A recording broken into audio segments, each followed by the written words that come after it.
Hi Earth Angels! Kamusta? Welcome back to Pinay Angel Tarot. This reading is a love message for no specific sign. This is for anyone, kahit ano man ang zodiac sign mo. General love reading, kaya maaaring mag-resonate o hindi. Pero pag nag-resonate, comment nyo para alam ko. Kamusta kayo guys? Comment present para alam kung nanonood kayo. Tingnan natin ang love energies. Love energies connected sa'yo ngayon. We have apology. Oh my gosh. Never underestimate the power of a heartfelt apology. Today celebrate the love you share with those who matter most. Abundance. Open your heart to receive the abundant love the universe has to offer. Okay. May magsasorry dito. Nurture. Okay, lumabas talaga ulit.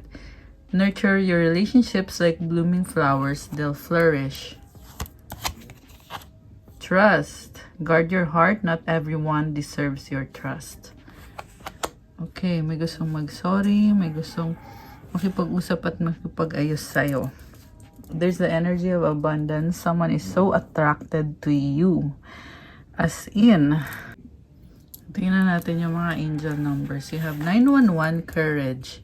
A doorway has opened for you, and while apprehension may be felt, allow courage to flow in as you put your best foot forward. You are being encouraged to let curiosity lead you and know that the divine has your back. Affirmation, I allow courage to prevail as curiosity leads me through new doors. So, kailangan mo maging matapang. May nagbubukas na pintuan. Okay, I sense na someone wants to reach out. May gustong mag-reach out sa'yo, gustong kumonek sa'yo. Also, I see you na sobra kang independent and strong, kayang-kaya mo sarili mo, at marami kang mararating in terms of your career. And I just saw 44 angel numbers. Kaya courage ang sabi dito kasi sa dinami-dami ng mga challenges na pinagdadaanan mo, kayang-kaya mong malampasan ang mga yan. And I saw 55. Okay. So many challenges and yet nagdadala ng magandang pagbabago at malaki ang potential para sa'yo. Especially sa abundance mo. And mukhang ito yung situation na mas pinili mo yung career kaysa sa love kasi ang dami mong hindi magandang experience sa love. 10-10 growth. Spiritual awareness is opening you to all that you are ready to see. Your destiny is being fulfilled. Keep your intentions pure with your eyes looking ahead and you will continue to increase the growth that is here. Oh my gosh. So magpatuloy ka lang kasi lalong gumaganda yung energy mo. And paparating na yung mga blessings kasi nag-grow ka na eh. Also, kailangan mong maging pure. Ibig sabihin, focus lang talaga sa mga goal mo, kung anong mahalaga para sa'yo. And, be a better person. Okay? Kaya sinasabing, keep your intentions pure. Ibig sabihin, huwag kang gumawa ng masama. Ganun lang yun, guys. Kasi, dire-diretso ka na kasi maganda na yung momentum mo. Affirmation, the more I invest awareness in my growth, the closer I continuously become to the outcomes I am seeking. Ayan, kapag may awareness ka, ibig sabihin nagmamature ka, lalo daw napapadali yung manifestation mo. So, comment, claim awareness, and claim spiritual awareness, and claim growth. Comment 10-10 to claim this energy. And comment, I claim courage. I allow courage to prevail as curiosity leads me through new doors. So, ikaw ay nagpapaka-strong at maraming blessings samantala itong person na to ay gustong kumonek ulit sa'yo. Gusto niyang makasama ikaw.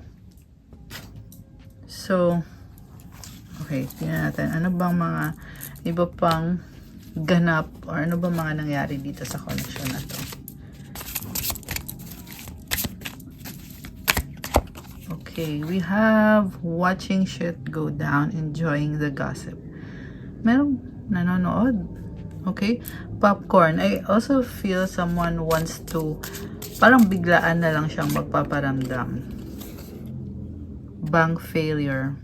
Okay. May problema sa kaperahan. Parang may insecurity itong person na to sa kaperahan niya. Toxic.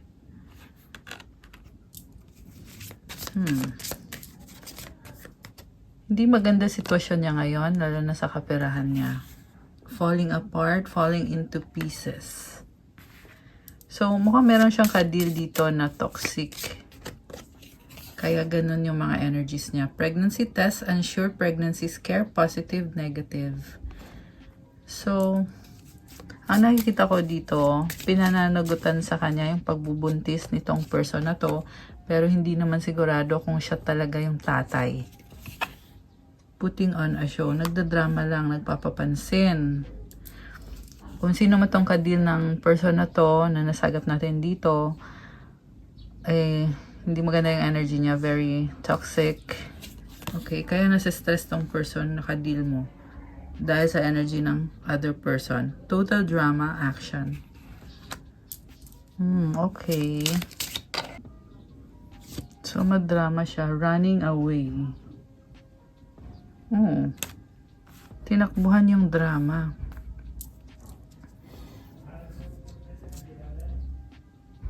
Parang ang daming nangyayari. Tapos meron itong expecting new beginning sa bottom of the deck.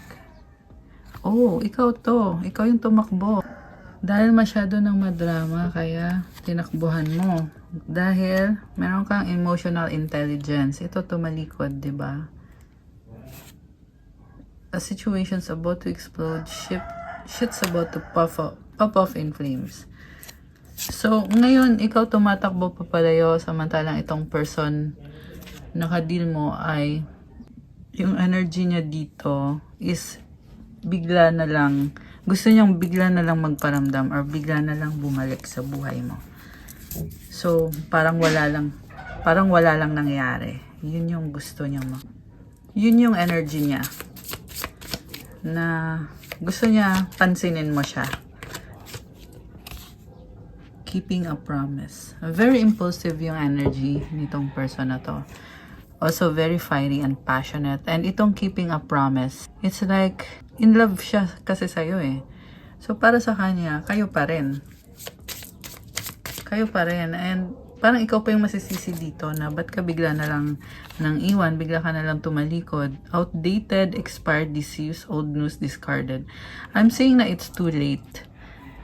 Huli na ang lahat. Samantala siya ay still holding on sa inyo. Sa connection yung dalawa. Trash, throwing away, getting rid of, tossing out.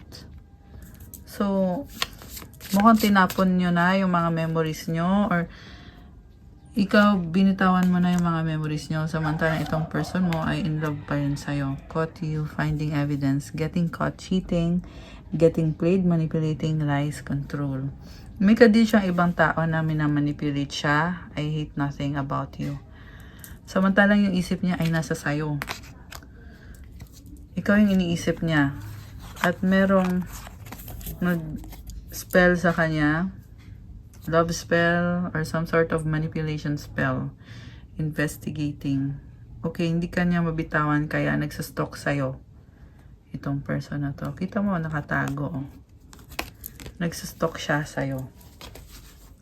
So, gusto kong tingnan from the tarot. Ano ba ang intensyon nitong taong to sa mga earth angels natin, sa mga viewers natin? Anong intensyon niya?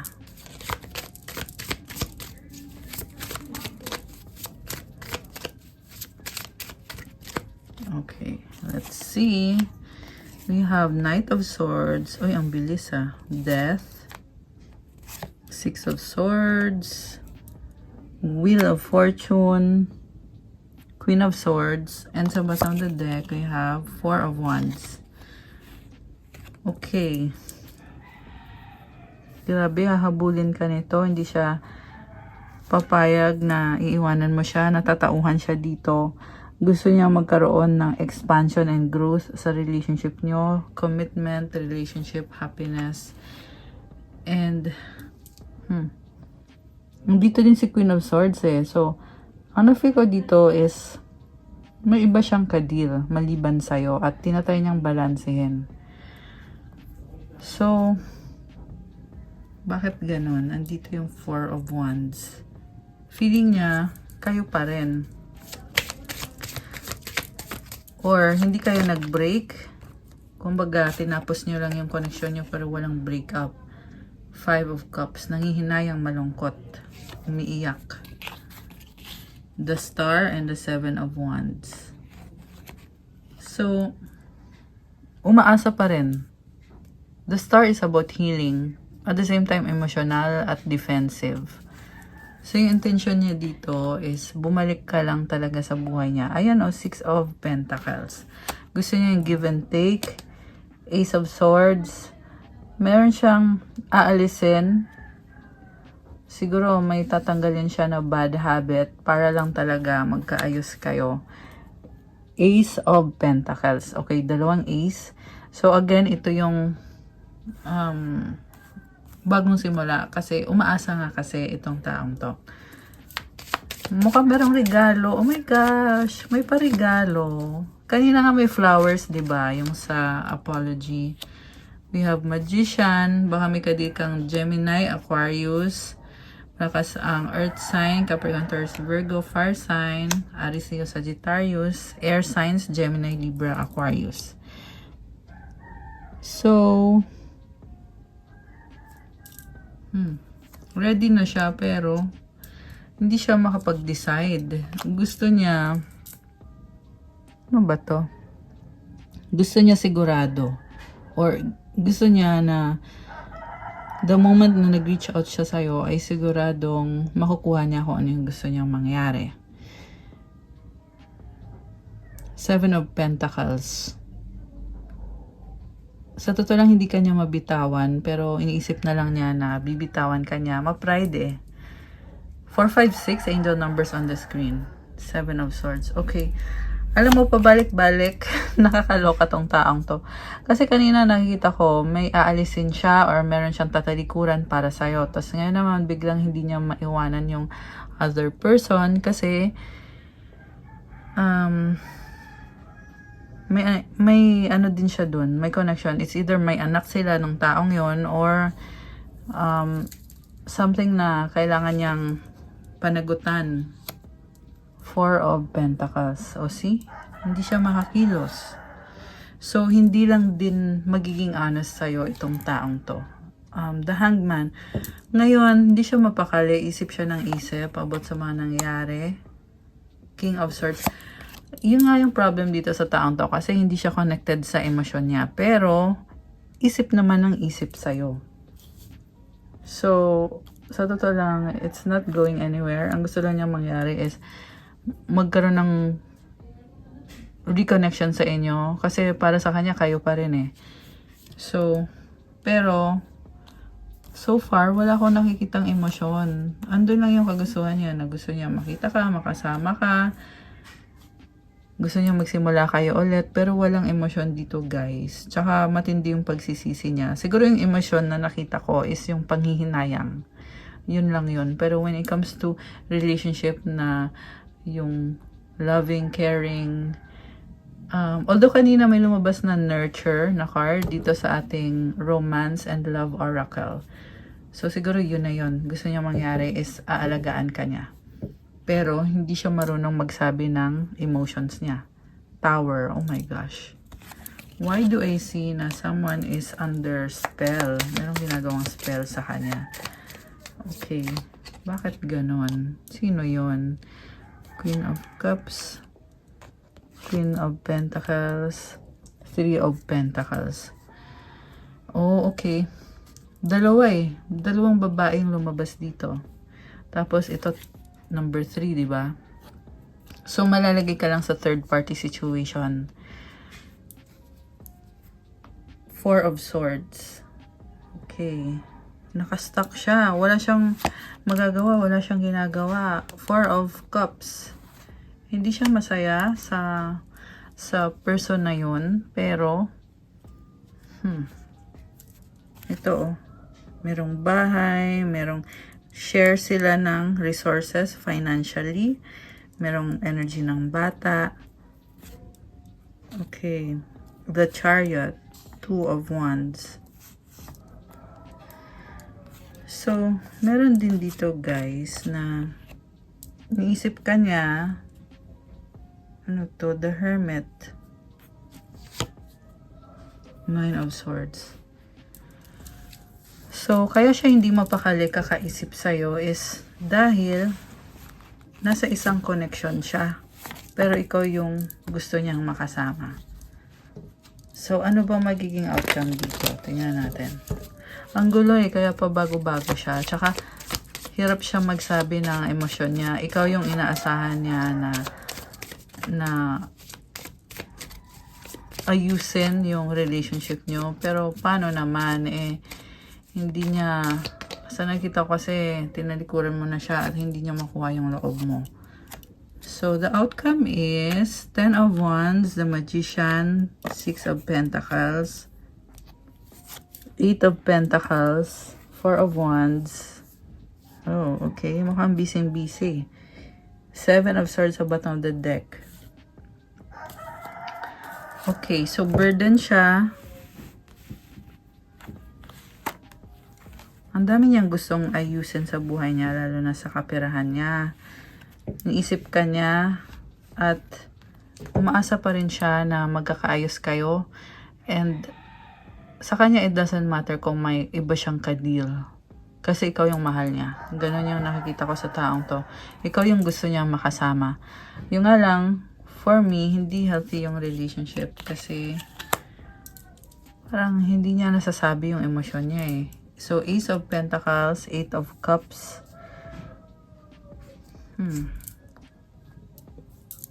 Willing siyang bitawan lahat para magsimula ulit with you.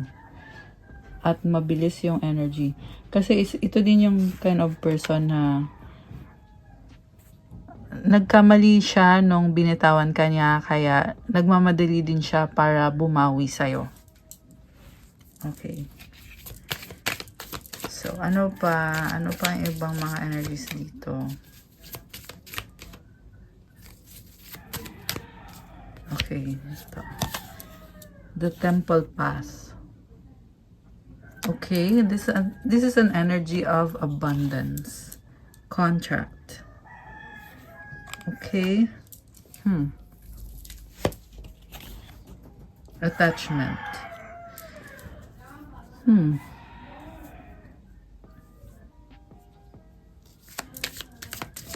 So, contract. Mukhang meron siyang kasunduan with another person or someone na ayaw siyang bitawan. Yung iba kasi sa inyo guys, yung kadinyong tao ay ikinasal. Ikinasal. Hindi sa lahat magre-resonate. Okay? Pero merong ikinasal kasi merong kontrata na hindi na siya makaalis. Kaya attachment. Hindi niya mabitawan yung kontrata. Patience. Okay.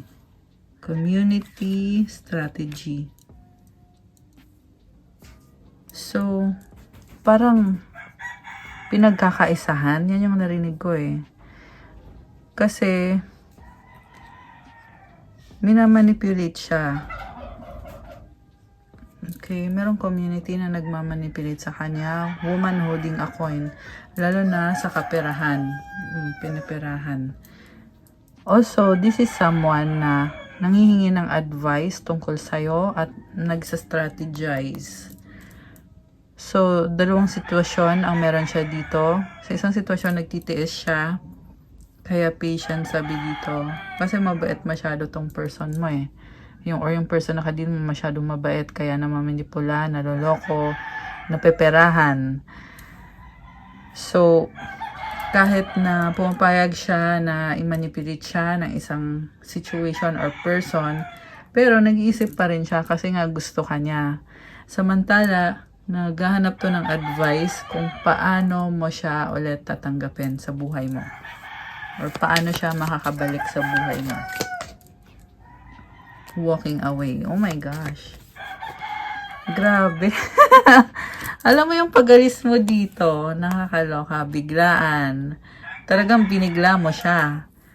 Ayan, kasi meron number 27 dito. Ang nakita ko, lagi kang andyan para sa kanya. Tapos, bigla-bigla na lang, hindi mo na kinaya, di mo na kinaya. Mukha kasing meron kang natuklasan na hindi mo nagustuhan. Nahuli mo siya at huli ka na sa balita na ginagamit ka lang at niloloko ka lang. Pero nung nalaman mo ay agad-agad mong iniwanan, tinalikuran. Ayan, walking away. Kaya, I'm hearing nababaliw sa'yo itong taong to. Healer of the Ages, second chakra, Archangel Ariel. So, I see you as someone na meron kang divine healing energy. So, divine feminine. Second chakra. You have, grabe, sobrang, you are very attractive and creative at the same time. So, maraming humahanga sa'yo kung ano man ang ginagawa mo sa buhay. By the way, pasensya na ang ingay ng mga manok dito, guys. Blossoming abundance. I love it. Maraming humahanga sa'yo. Meron ding blessing sa kapirahan mo. Journey. Oh, may travel ka. Yung iba sa inyo, sunod-sunod yung travel.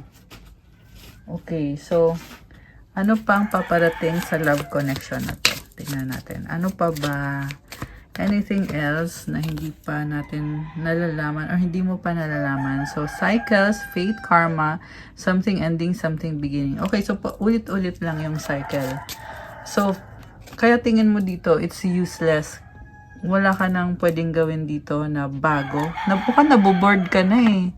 Kasi alam mo na cycle lang lahat dito sa connection na to. So, there's nothing exciting and nasaktan ka na. So, wala ka nang dahilan pa para pabalik-balik dito. Isasave mo na lang yung sarili mo at mag-move on ka na lang. Date night, get ready to be wined and dined. Oh my gosh. Bakit ganun? Oh, okay. Alam mo, merong nagbabadyang pagbabalikan dito, guys. Nagbabadya. Ganon. Water sign, Cancer, Scorpio, Pisces. Ayan. So, gusto kang i-date nitong taong to. Nakakaloka. Oh my gosh.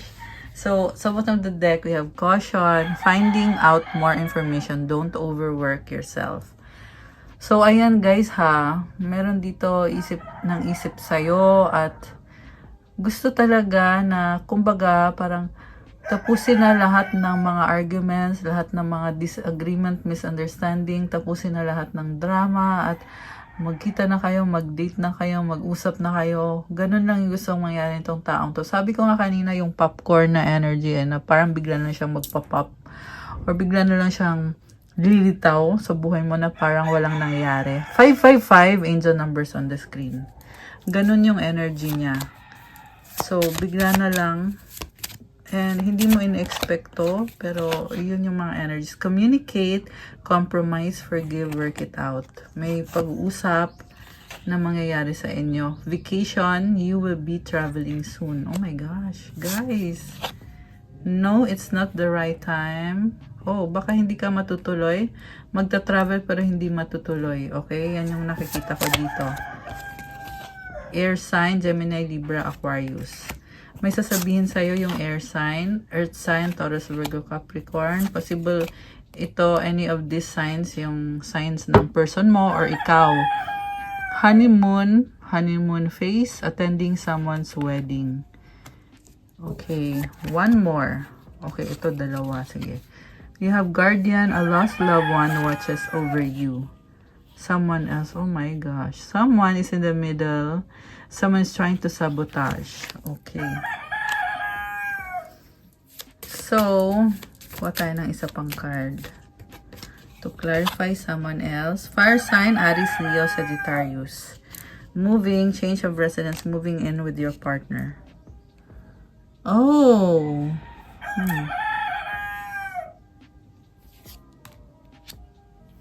Merong sumasabotahe. Parang, I'm hearing na isi-seduce. Nakakaloka. Sino isi-seduce? Pwede din kasi to, may bago ka na at fire sign yung ka-deal mo.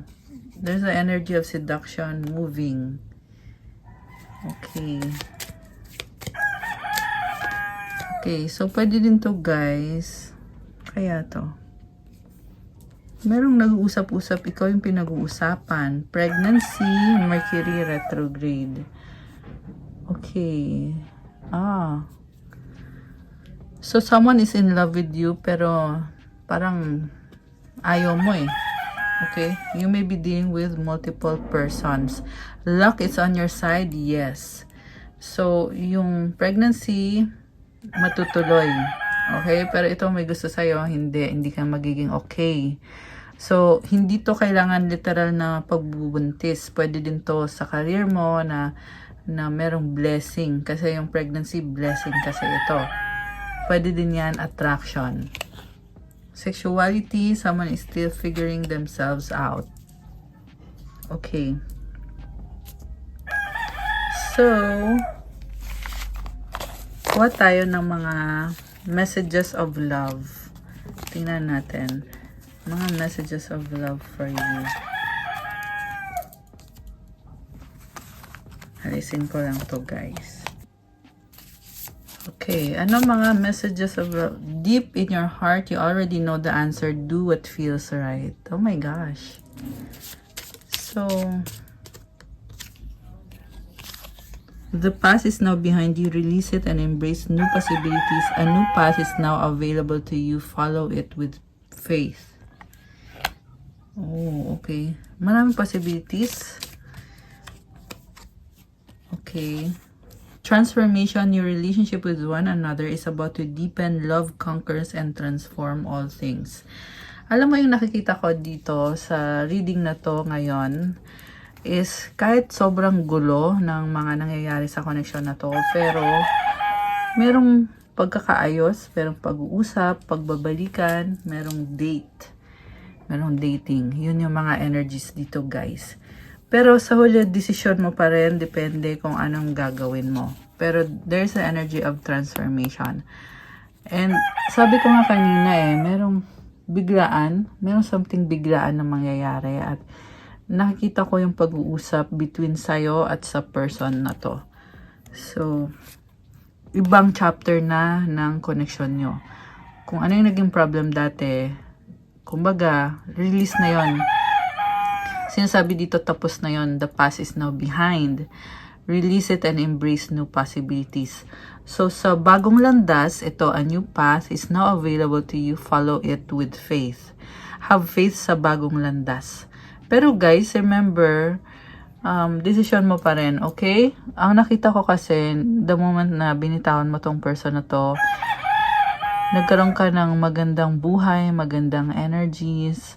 So, pag-isipan mo if ano talaga yung meant to be para sa'yo.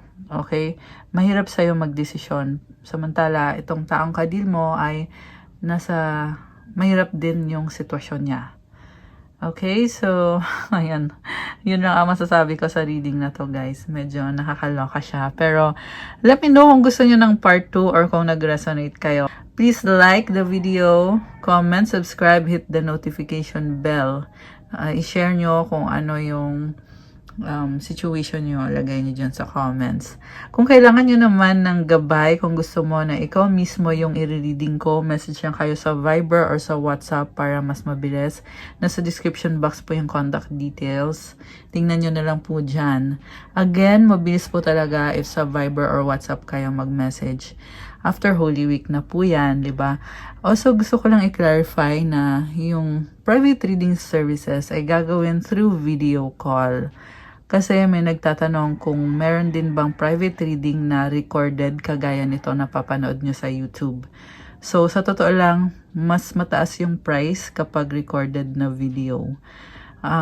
Mas okay po talaga yung video call, yung nag-uusap tayo. Ganun po yung standard na private reading. Pero kung gusto nyo pa rin talaga yung recorded na video kagaya nito, again, iba po yung price. Complicated siyang gawin. Pero nasa sa inyo na po yon.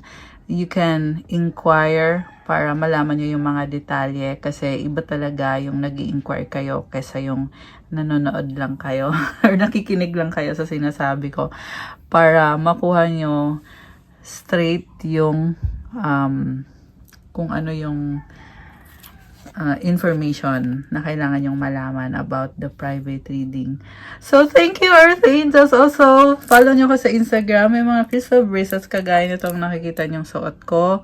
Tutulong sa'yo para gumanda yung energy mo and to help you manifest better. Merong attract love, attract money, wealth, prosperity, abundance. Marami at iba-iba yung mga benefits. Also, pa-follow ng Instagram ko to show your support. Thank you. I love you guys. Have a good day or night kung kailan nyo man mapanood to. God bless you all. Stay safe and see you again soon. Bye!